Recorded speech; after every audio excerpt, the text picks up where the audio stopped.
Hello everyone, welcome to another video. In this video we are going to learn how to use an incremental rotary encoder with the Raspberry Pi Pico, and I will show you all the connections and the Micropython code. And so let us first run the Micropython script and see the code in action. So this is the Micropython script. I will explain you in the later part of this video. So first let us see the demonstration. So first let me run the Micropython script, and as you can see, this onboard LED is now blinking continuously because the main loop of the program is just toggling this LED while we are using 3 interrupts to monitor the state of the rotary encoder. These 3 interrupts will take care of the switch of the rotary encoder and the direction, whether it is clockwise or anti-clockwise. So first let me turn the rotary encoder to the clockwise direction. So as you can see, it is incrementing a counter by 1 and it is also showing the direction. So in this way we can increase the counter and we can also know the direction. Everything is maintained with the help of interrupts, and for measuring the clockwise direction we are using interrupts, and for measuring the anti-clockwise direction we are also using the second interrupt. So if I rotate this in the counterclockwise direction, the counter is decrement by 1 and the direction is also shown. It is also able to measure negative values. There is also an inbuilt button on the rotary encoder that can also be registered with the help of interrupts. So if we press the button, it will display the message that the button is pressed.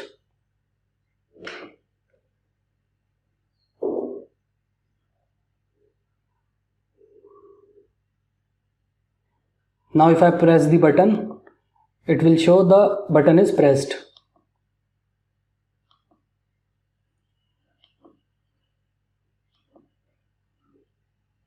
So the counter is increment by 1 if the direction is clockwise, and the counter is decrement by 1 if the direction is anti-clockwise. Everything is taken care with the help of interrupts, and in the main loop the program is blinking this onboard LED. So let me stop the execution of the code and let me tell you something about the circuit diagram and the rotary encoder. Okay, so let me tell you something about the rotary encoder module. So this is the rotary encoder. It is an incremental type of rotary encoder and it has 5 pins, as you can see over here. These are the 5 pins. The positive one is the supply voltage pin and it will be connected to the 3.3 volts of the Raspberry Pi Pico, and this pin is for the ground connection. It is connected to any of the grounds of the Raspberry Pi Pico. And we have the CLK pin, that is the clock pin, and the DT pin, that is the data pin. These are the two outputs of the rotary encoder, and these are connected to the GPIO number 17 and 18, and this is the GPIO 16. This 16 is connected to the switch of the rotary encoder. This SW pin is the switch pin and it is connected to the GPIO number 16. So this is the circuit diagram of the setup, and this is the internal construction of the rotary encoder. And what we are interested is in these 2 pins, the CLK pin and the DT pin. The CLK pin is considered as the output A and the DT pin is considered to be the output B. And what is happening is, if we are rotating the encoder in the clockwise direction, So both the outputs, output A and output B, will be in the same phase. That is, both will be positive at the same time and both will be negative at the same time. And if we are rotating the rotary encoder in the counterclockwise direction, so both these outputs will be in 180 degree out of phase. That is, one will be positive and the other will be negative at the same time. And all these voltages will be measured with reference to the ground pin. And the switch on the rotary encoder is an active low switch. It means if you press the switch, the output on the switch pin will go to logic 0. So this is how we are going to connect the rotary encoder to the Raspberry Pi Pico. And now let us have a look at the Micropython script. So first we will import the required libraries. Here we will only need this pin class of the machine library, and we will import this microtime module. And then you have to define the encoder pins. So I have taken a pin for switch at GPIO 16. This is the input mode, and with a pulled up register connected internally, because the switch is an active low switch and therefore we are using this internal pull up.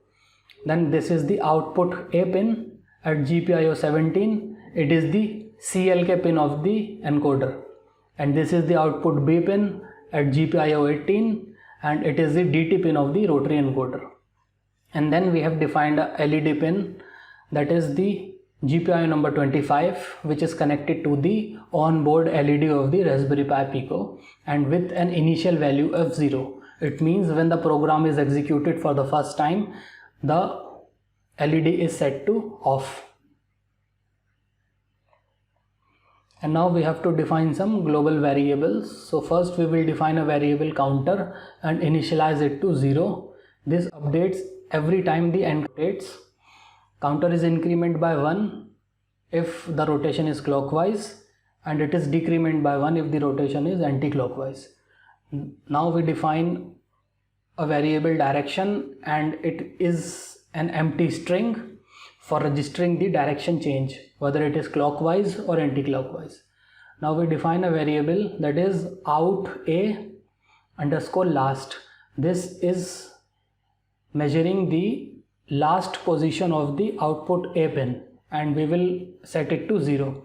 This is the register, the last state of output A pin. Output A pin is the same as the CLK pin on the physical module. And now we define another variable that is out A current, that registers the current state of output A pin, that is the CLK pin. Now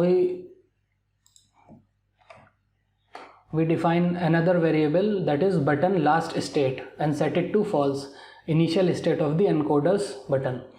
This will point to the initial state of the encoder button.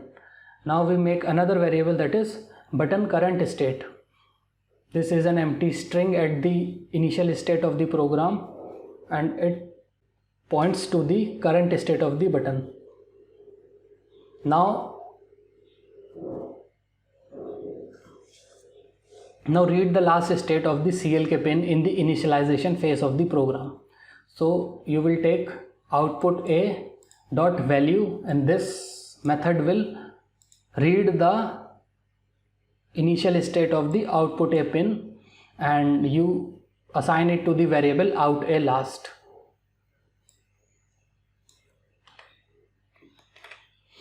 And now you have to define the interrupt handler functions for the CLK and DT pins. So I have named it encoder, and it is accessing these for global variables.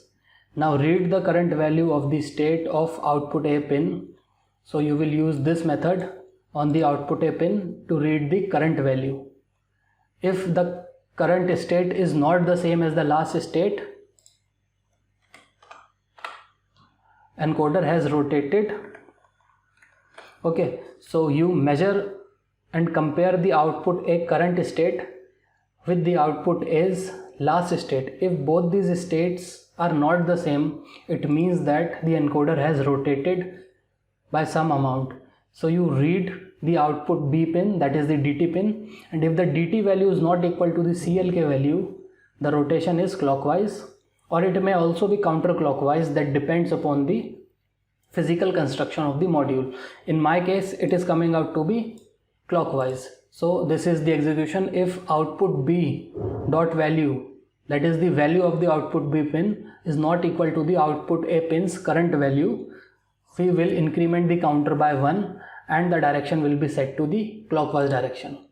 Else we will reverse it, the counter will be decrement by 1 and the direction will be set to counterclockwise. And now this is optional, you can print the data on the serial screen. So you just print the value of this counter and the value of this direction, and for visual appearance you can print a next line character. And now this is important, you have to update the last state of the output A pin, that is the CLK pin, with the current state.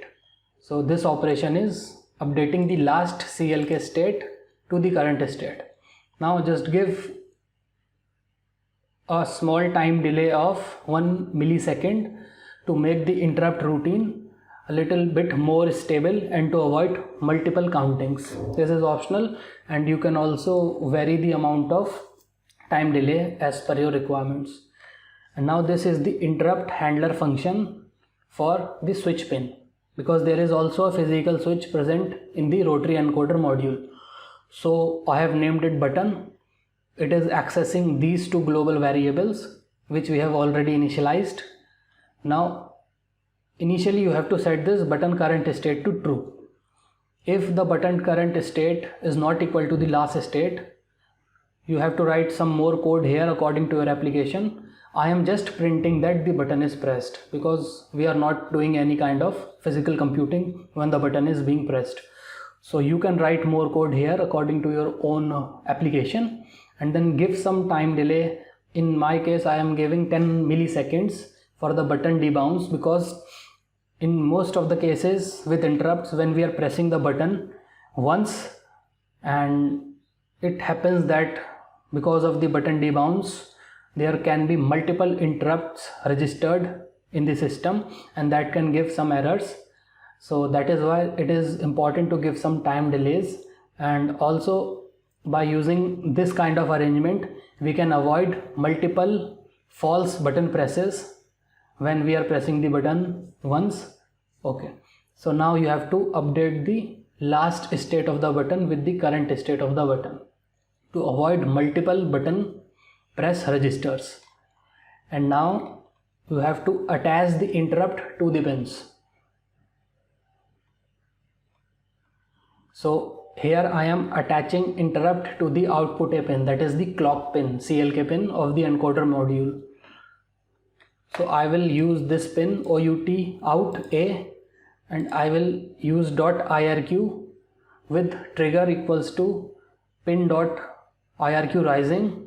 This is the logical AND operation, and pin.irq falling. It means if the current state of output A pin is either rising or it is falling, in both the cases I will register one interrupt, and the handler will be the encoder function. So what will happen if this interrupt is registered? The logic will execute the code inside this encoder function. This is the encoder function. So whenever the interrupt at output A pin is registered, this code will be executed. Similarly, I will attach the interrupt to the output B pin, that is the DT pin of the encoder module. So I will use this pin and IRQ method with this first parameter equals to trigger, that is pin rising and pin falling, that is both the cases will be counted for. That is, if the output pin is going from 0 to 3.3 volt or from 3.3 volt to 0, both the cases will be registered and counted as a successful interrupt, and the handler will be this encoder function again. So if the output B pin registers one successful interrupt, so the entire code inside this encoder function will be executed. This is the encoder function, this is the interrupt routine, interrupt service routine, And similarly we will attach the interrupt to the switch pin, SW pin of the rotary encoder module. So I will use this pin at GPIO 16 and use this IRQ method with this first parameter trigger equal to IRQ falling, because I've already told you the switch on the rotary encoder is an active low switch. It means when you press the switch, the output will go to logic 0. That is why I am using this IRQ falling. And the handler will be button. It means when the switch pin registered one successful interrupt, the code inside this button function will be executed. And this is the button function. This will be executed. Okay, so now we are coming to the main logic.